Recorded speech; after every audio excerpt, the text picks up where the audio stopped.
And it's 8 o'clock, and how wonderful it is that we have yet another time for Selihot. And I see that all of you are coming in. You're well trained that we begin exactly on time. And I'm going to go right away and share my screen and take you to this piyut that we are been singing and studying, and how exciting it is. It's called Adon HaSelichot, the Master of Forgiveness. Interestingly enough, it has an anonymous author. It's like to imagine that when we're talking about something like this, it belongs to all of us, not just to a particular poet. And we have gone from the beginning of Elul all the way to our last of the stanzas, where we're going to begin tonight with the letter Pei, Poel Yeshuot. And how wonderful is this phrase, because Poel, that comes from the Poal, which is a verb or action, right? Yeshuot. And Yeshua is the time of liberation, the time where we have gone to release the world from those things that constrict us. And Poel is not only active, but forces us to be an active participant in creating Yeshua, in creating the idea of redemption. So let's sing it a little bit. If you remember the refrain, חטאנו לפניך רחם עלינו, חטאנו לפניך רחם עלינו, פועל ישועות צופה עתידות, קורא הדורות, רוחב ערבות, שומע תפילות, תמים דעות, חטאנו לפניך, רחם עלינו. I'm so excited, so enormously excited, because we are going to experience, I know for a fact because I sneaked in a little bit about Sam's presentation for tonight. Sam Eisen is, of course, a member of Shirat HaNefesh and a dear friend, and has a fabulous family. But Dr. Sam Eisen is also the director of the language flagship and director of programs at the National Security Education Program in the Defense Language and National Security Education Office at the Department of Defense. He served also at the U.S. Department of State in the Office of Coordinator of U.S. Assistance to Europe and Eurasia. At the State Department, Sam coordinated Freedom Support Act, which funded academic and professional exchange programs with the former Soviet Union for over 5,000 participants per year, and managed specialized institutional development projects. I could keep reading all kinds of amazing stuff about Sam. Holds a PhD and MA in Russian language and literature from Stanford University, taught Russian language, literature, and culture as an assistant professor at American University, and on and on and on. But I'm sure, if you are like me, you much rather have Sam speaking to you. I'm only going to say that also Sam is going to be co-leading part of the Yom Kippur morning service. He knows that, so he promised that after this presentation he's going to readily work with me towards that goal. But he has an extraordinary, and I don't use superlatives that often, but it has something very, very, very wonderful. I'm going to spot some to everyone so you can enjoy. Sam, thank you so much for being part of this Selihot series. I really, really appreciate it. Ramon, thank you so much for inviting me and everyone for coming. This is a really special series, really great presentations, everyone very different. And I am also different. I'm certainly not either a cantor or a biblical scholar of any sort. And so I've been learning as I go with this presentation. And part of what I'm learning is all of the correct screen sharing. So let me do this. Okay, and I'll make it a little bigger. The subject of today's presentation is the letter Pe. Now, if we look at the shape of the letter Pe, we see that if you use your imagination, it can look like a mouth with a tooth in it. So that will be kind of the theme today, the mouth. And not only does it look like a mouth, the word Pe itself actually means mouth. Now, we had a wonderful presentation last night about Ayin. Now, Ayin, interestingly enough, let's see, let me get to Ayin and Pe here. So if you see here, Ayin, in the Proto-Sinaitic or Proto-Semitic hieroglyphs that were a little before the written language, Ayin was represented as an eye, and Pe, of course, as a mouth. Now, why is the eye coming before the mouth? I'm sure Judaism has a million interpretations, but one I like is that we need to stop and look at our situation and think about what's happening before we start speaking. Because speaking can go either way. It can be very positive.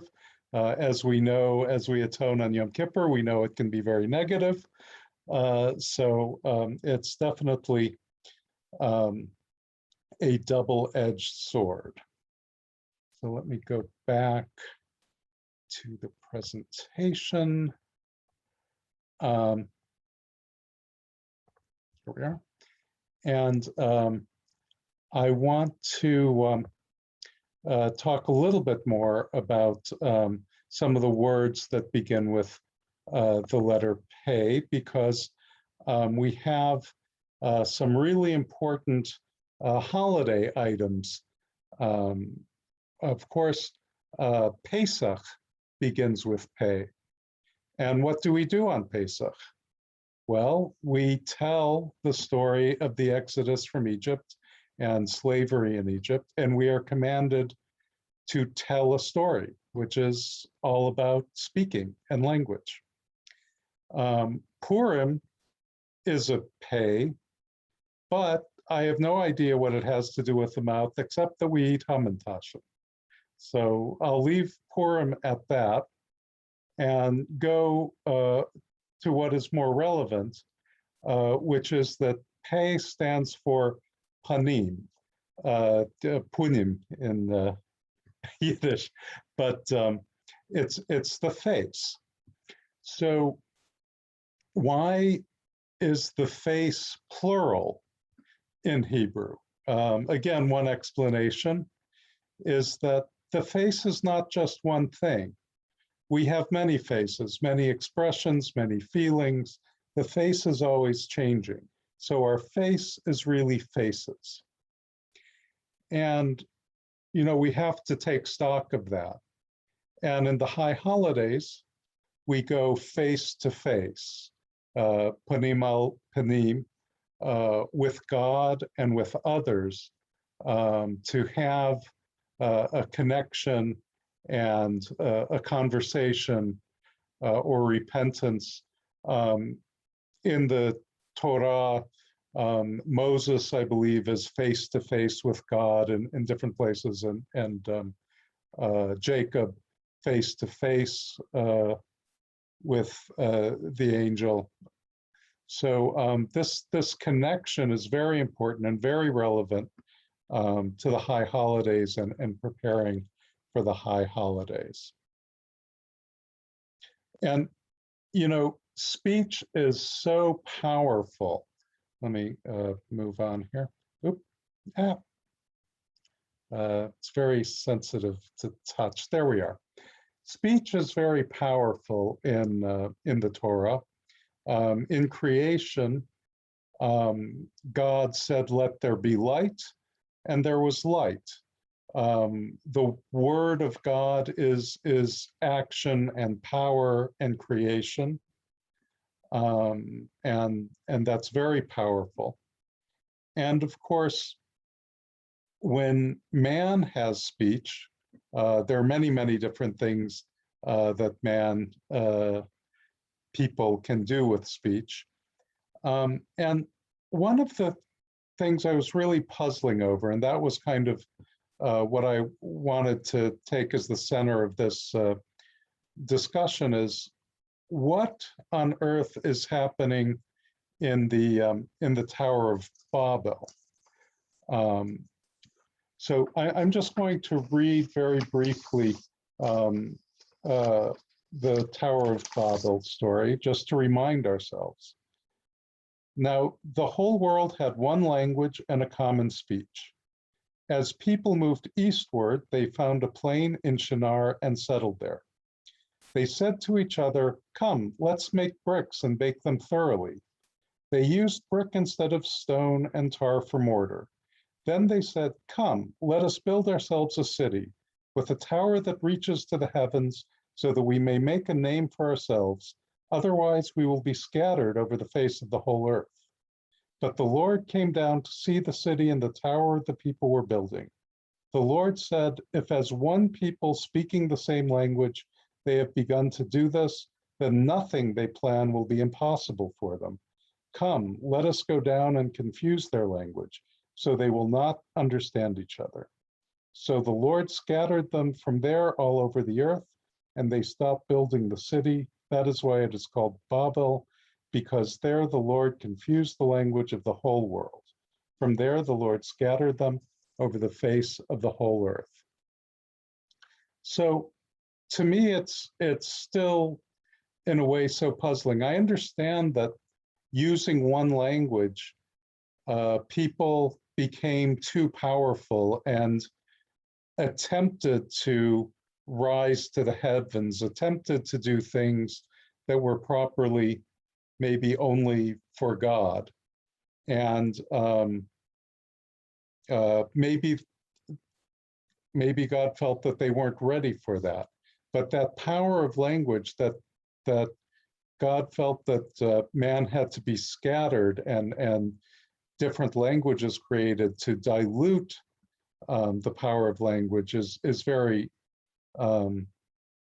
interesting and a little bit at odds kind of with a modern understanding, or what I understand about the value of the diversity of languages and cultures and creating culture.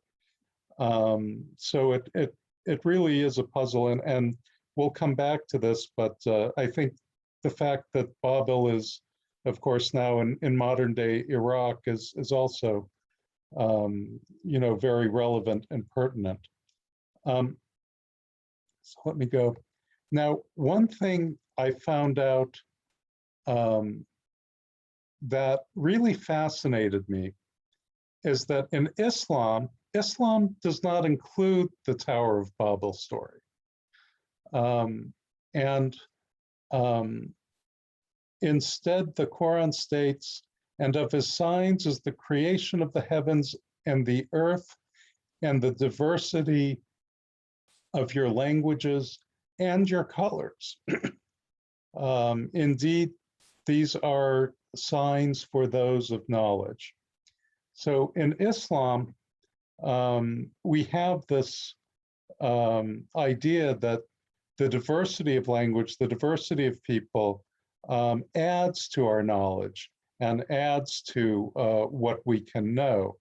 Now, of course, there's a very strong strain in Islam that the core prayers should only be said in Arabic, because that is the language that Allah spoke with Muhammad in, and that the nuances there are very important and can't be translated. Also sort of a modern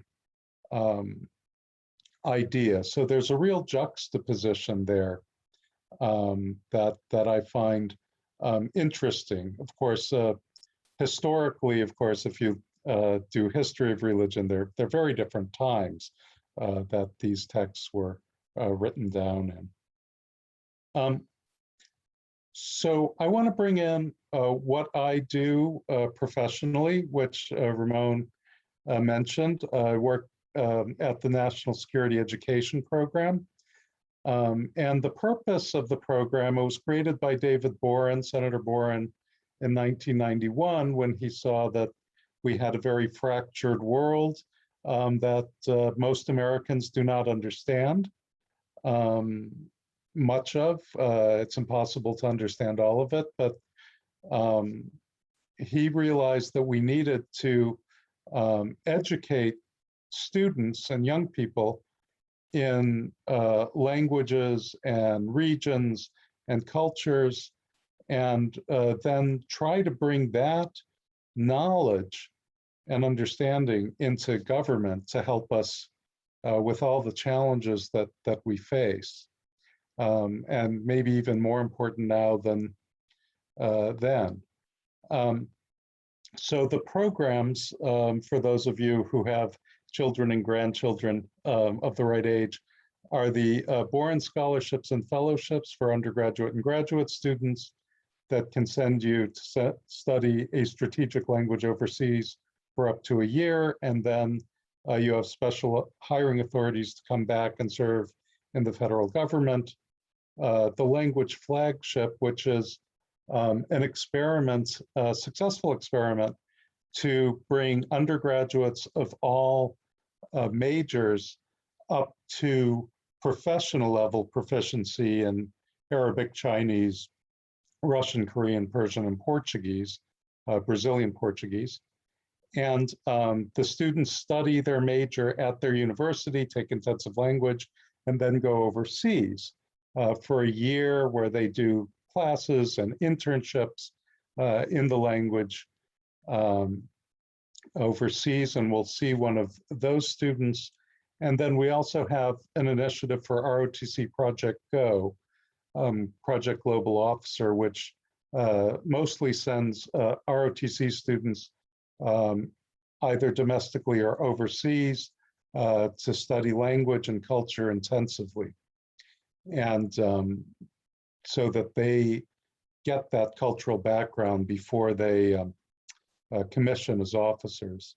And for those of you who read the Washington Post, you know, there was a very interesting op-ed today about Afghanistan and our lack of cultural literacy going into Afghanistan and not really understanding the people and the language and what role that played in the difficulty that we've had. And in fact, our whole office was stood up shortly after Afghanistan when we realized that we needed more understanding of languages. So I'm going to show first a video of one of our students who went to Meknes, Morocco. He's a Middle Eastern origin, but he didn't know Arabic, Hassan, and he was at University of Arizona. And let's see if I can find the right thing here. So he was at University of Arizona, and here we go. He's a pre-med student, and he went to Meknes, Morocco, and he did an internship at a hospital. And he talks about his experience with the different languages and levels of language spoken at the hospital where he interned. And so this is his final presentation with professional level Arabic that he gave in Meknes, Morocco at the end of the program. So let me see, let me make sure that I have sound and video and that this will work properly. Let's see. استخدام اللغات في المصحة. أولاً يجب أن نقول أن الدارجة متناولة أغلبية الوقت، فعادة الحوارات في المصحة حوارات عادية. الناس يتكلمون بشكل بسيط، يتكلمون على حياتهم، يتكلمون على نكات، يتكلمون على كثير من الأشياء العادية. ليست هناك كلام دائم على الطب، ولكن في نفس الوقت الفرنسية مستخدمة بشكل كبير خصوصاً بين الحوارات بين الأطباء. فالأطباء عادة لازم يتكلمون باللغة الفرنسية لأنهم لا يستطيعون أن يتكلمون باللغة العربية الفصحى على مواضيع حول الطب والصحة. فتقريباً 100% من الحوار بين الأطباء باللغة الفرنسية. أما بالنسبة للممرضين والممرضون والأطباء تقريباً 50% من اللغة الفرنسية، لأن عادة هؤلاء الموظفين يستخدمون أفعال بالدارجة أو باللغة العربية، ولكن في نفس الوقت يجب أن يستخدمون المفردات والتعبيرات والعبارات باللغة الفرنسية لأنها طبية والصحية. وبالنسبة للمرضى لا توجد كلام باللغة الفرنسية، فعادة الموظفين يحاولون أن يتكلمون بالدارجة 100%، وبعض المرات يستخدمون الفصحى لكي يوصلوا أفكارهم ولكي يوصلوا الأشياء المهمة بالنسبة للسياق. ولكن نرى أن اللغة الفرنسية موجودة بكثير من الأشياء في المصحة. أولاً في الملف يسمى الدوسير، فكل الأشياء مكتوبة باللغة الفرنسية، وأنا قمت بترجمتها لكي أفهم ما هي المعلومات الموجودة في الملف. وبالإضافة إلى ذلك المستندات الصحية للتأمين الصحة والطب باللغة الفرنسية، بالإضافة إلى العلامات في المصحة والوصفات، وأخيراً وليس آخراً الأقاقير عادة باللغة الفرنسية، ولكن بسبب التعريب في الدولة نرى أن هناك ترجمات باللغة العربية الفصحى. فهذا خطوة مهمة بالنسبة لهذه السياسة.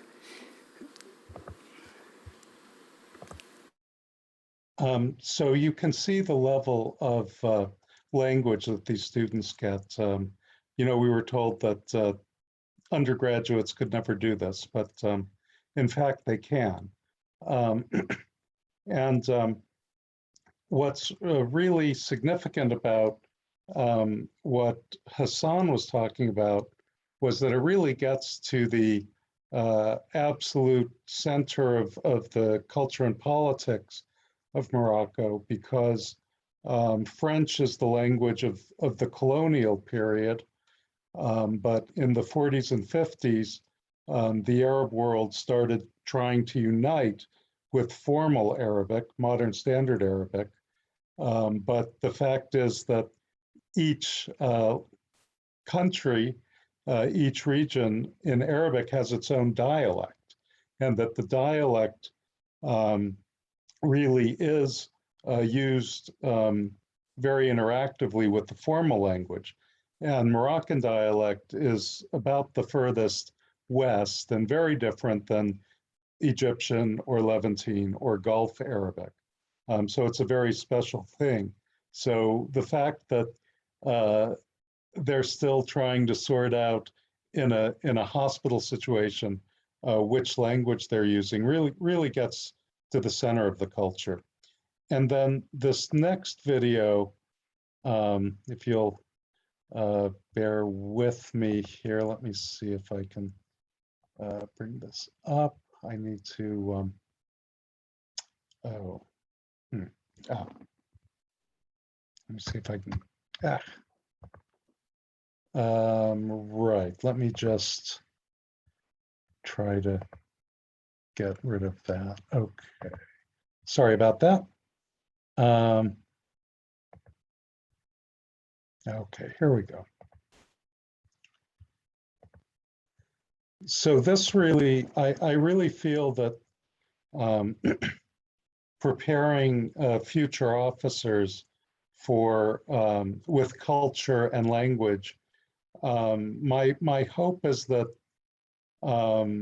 this will be, in a way, learning these languages, a form of tikkun olam, in that my hope is that in the future, and hopefully some of these people will become generals and admirals, that they will make better decisions than we've made in the past, based on their understanding of people and cross-cultural values. That's my hope anyway. That's why I do this. And I'm going to play this video from Captain Jennifer Ward. She presented her experience in learning Swahili in Kenya to our board, and then made this video. I would definitely not be the same person that I am today without Project Go. I'm Captain Ward. I'm an Army engineer officer. I've been in the Army for a little over 5 years. I'm from a small town in eastern Kentucky, and I've never been overseas before, and it was something that I always wanted to do. And Project Go seemed like a really good opportunity to not only get to travel and experience other cultures, but to learn a critical language. I studied with James Madison University in Kenya. We studied Swahili there. We traveled all over Kenya, and we just got to experience all the different cultures that Kenya has, and it was incredible. You know, going to Mombasa to the beach was fun, and doing safaris, those were great. But my favorite times in Kenya were the times that we got to live with families and just really immerse ourselves into their daily lives. I deployed to Iraq in 2016. We had a short, 3-month notice, and we did bridge training. Our mission was to train and advise the Iraqi Army Bridge Regiment, and I think Project Go helped set me up for success in that. The first 2 weeks we were in country was kind of a struggle, but once we got past those initial barriers, just for us being able to step back, take a breath, sit down and have chai and lunch with our counterparts and just get to know them, for me, I learned how to do that through Project Go. This is the only time in your career that you're going to have this opportunity, and I just encourage people to take it. If you're hesitant, just go, because it's an amazing experience that you will not get once you commission.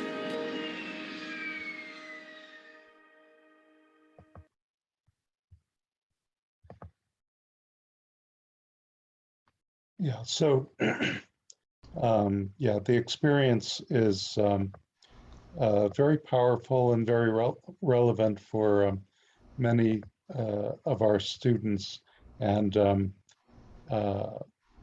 we hope that we'll have great success in the future and hear from them.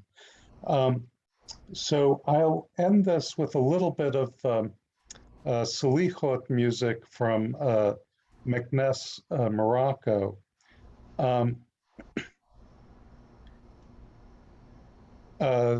When I've gone twice to visit Morocco, and our colleague who manages the Arabic Language Center there, showed me around and showed me the market and shared his memories of the Jewish families and everyone around the market and the synagogue and the singing and the holidays.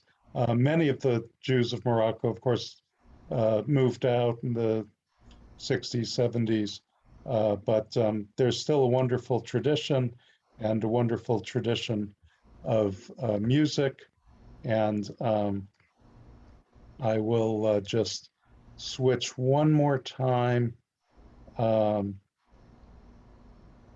to share just some of the music from Meknes, Morocco. And let's see if I can get there. All right, just 1 second. Sorry about that. Here we go.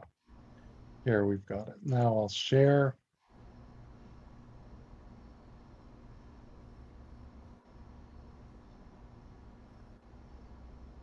And I'll just do a minute of this music.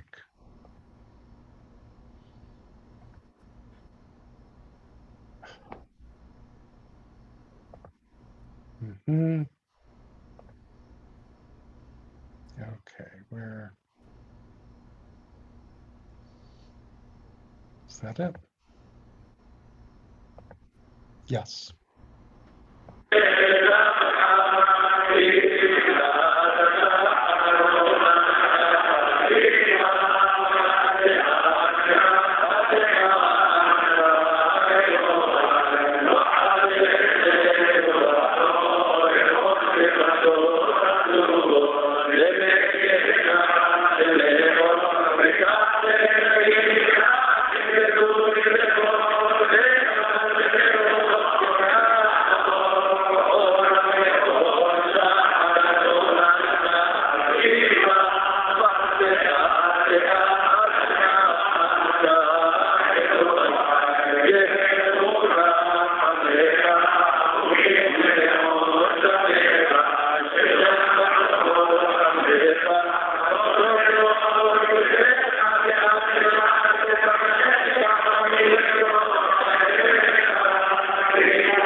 Okay, so thank you for joining tonight, and thank you to Ramon for making this wonderful Selihot series. And thank you, Sam, for giving us such an amazing presentation. I have to tell you, never until now I thought of the words that introduce the Amidah, that they say, Adonai sefatai tiftach. They enter by saying, God, open my lips so I can declare your glory. And then at the end, it says, Yu leratzon imrei fi. May the meditations of my heart and my mouth, right? It's what you just given me is this idea that everything that we have an opportunity to see what comes out of our mouths, and it's really an extraordinary thing, because during the holidays that we want to convey all these emotions, and they come by, of course, by what we declare, what we say, and what we sing. This is actually the reason of why tomorrow night we're going to take a bit of a hiatus. I hope that you forgive me for that, but it occurs that Kolot Halev, the choir that I have the honor to conduct, is meeting, as some would tell us, Panim el Panim. Is going to be meeting face to face for the first time in 18 months. And therefore I won't be able to be at my computer to run the letter that comes next, which is the letter Tzadi. All right, and that is I'm teaching that one, so I can't get away. But I invite you all to come back on Sunday, where we're going to continue with this very, very powerful letter. And so until then, I not only urge you to think about what Sam has taught us tonight about diversity, about language, about the idea of opening our horizons through language and through imagery and countries, and to remind ourselves that the world, this world that is created in Rosh Hashanah, is actually a much, much, much more large place and exciting place, but it's a place that we cannot think of living just by ourselves. It requires that all of us come together to find solutions to the many, many, many difficulties that we engaged in. Until then, I wish you first a Shabbat Shalom to all of you. And I wish you that we will be able to use our words to bring everybody together, to connect with each other. And finally, with this message that the holidays bring all the time, that the light would not come until we are able to see our neighbor, our friend, our family in the face through Panim. So thank you, Sam, for all this. And for all of you that perhaps have missed a few of these sessions, we have them all recorded as Sam's as well. And feel free to go and review them, as I do every time when I hear such powerful explanations. Until then, Laila Tov. Good night, everybody. May you have a restorative night and weekend. Until Sunday, Shabbat Shalom. Good night. Shabbat Shalom. Shabbat Shalom.